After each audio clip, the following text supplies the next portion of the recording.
கோவையில் share market என்று WhatsApp குழு ஆரம்பித்து பல கோடி ரூபாய் மோசடி செய்த நபர்களை சைபர் கிரைம் போலீசார் தீவிரமாக தேடி வருகின்றனர்.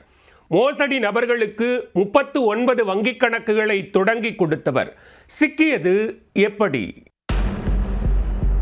கோவை தண்ணீர் பந்தல் பகுதியை சேர்ந்த 71 வயதான யுவராஜ் தனியார் நிறுவனத்தில் பணிபுரிந்து ஓய்வு பெற்றிருக்கிறார். ஓய்வு பெற்ற பிறகு கிடைத்த பணத்தை ஷேர் மார்க்கெட்டில் முதலீடு செய்வது தொடர்பாக ஆன்லைனில் தகவல்களை தேடியிருக்கிறார். அப்போது ஒரு பிரபல நிறுவனத்தின் பெயரில் உள்ள வாட்ஸ்அப் குழுவில் யுவராஜ் இணைக்கப்பட்டுள்ளார். அதில் ஷேர் மார்க்கெட் முதலீடுகள் தொடர்பாக ஏராளமான தகவல்களை பலர் பதிவு செய்துள்ளனர். இதனை உண்மை என்று நம்பிய யுவராஜ் அதில் கூறப்பட்டிருந்த வங்கிக் கணக்குகளுக்கு பணத்தை அனுப்பியிருக்கிறார்.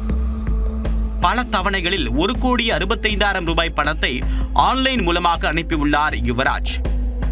ஒரு கட்டத்தில் தனக்கு லாபம் அசல் என்று எதுவும் வராததை உணர்ந்த யுவராஜ் அந்த பணத்தை எடுக்க முயன்ற போது முடியாமல் போனது. உடனே தனியார் நிறுவனத்தினர் கொடுத்த எண்ணில் தொடர்பு கொள்ள அதுவும் செயல்படாமல் இருந்துள்ளது. ஆன்லைன் மூலமே கேட்டபோது மேலும் பணம் செலுத்தினால் மட்டுமே முதலீடு செய்த பணத்தை எடுக்க முடியும் என்று கூறியுள்ளனர். இதனால் சந்தேகமடைந்த யுவராஜ் கோவை மாநகர சைபர் கிரைம் காவல் நிலையத்தில் புகார் அளித்திருக்கிறார். வழக்கு பதிவு செய்து விசாரணை மேற்கொண்ட போலீசார் யுவராஜ் பணம் அனுப்பிய வங்கிக் கணக்கை ஆய்வு செய்தனர். அப்போது கிருஷ்ணகிரி மாவட்டத்தை சேர்ந்த மாதப்பன் என்பவருடைய 2 வங்கிக் கணக்கிற்கு மட்டும் 13 லட்சம் ரூபாய் அனுப்பியிருப்பது தெரிய வந்தது.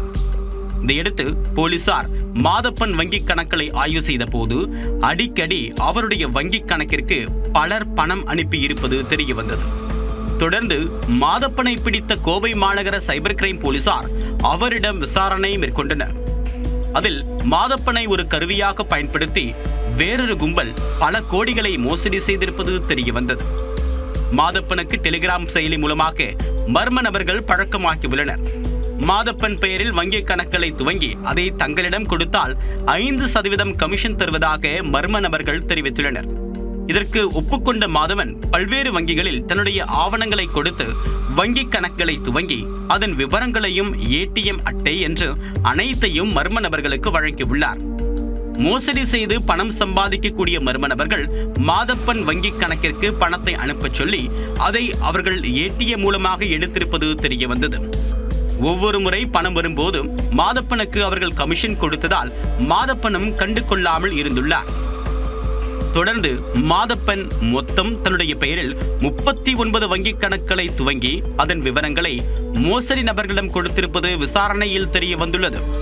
அந்த வங்கிக் கணக்குகளில் கடந்த 2 ஆண்டுகளில் மட்டும் சுமார் 2 கோடி ரூபாய்க்கு பண பரிவர்த்தனை செய்யப்பட்டிருப்பதை பார்த்து போலீசாரே அதிர்ச்சி அடைந்து விட்டனர். ஷேர் மார்க்கெட்டுகளில் பெயரில் கொள்ளையடித்தவர்களுக்கு உதவி செய்ததாக மாதப்பனை போலீசார் கைது செய்து சிறையில் அடைத்தனர். யுவராஜ் இழந்த பணத்தை மீட்கக்கூடிய பணியில் ஈடுபட்டுள்ளார்.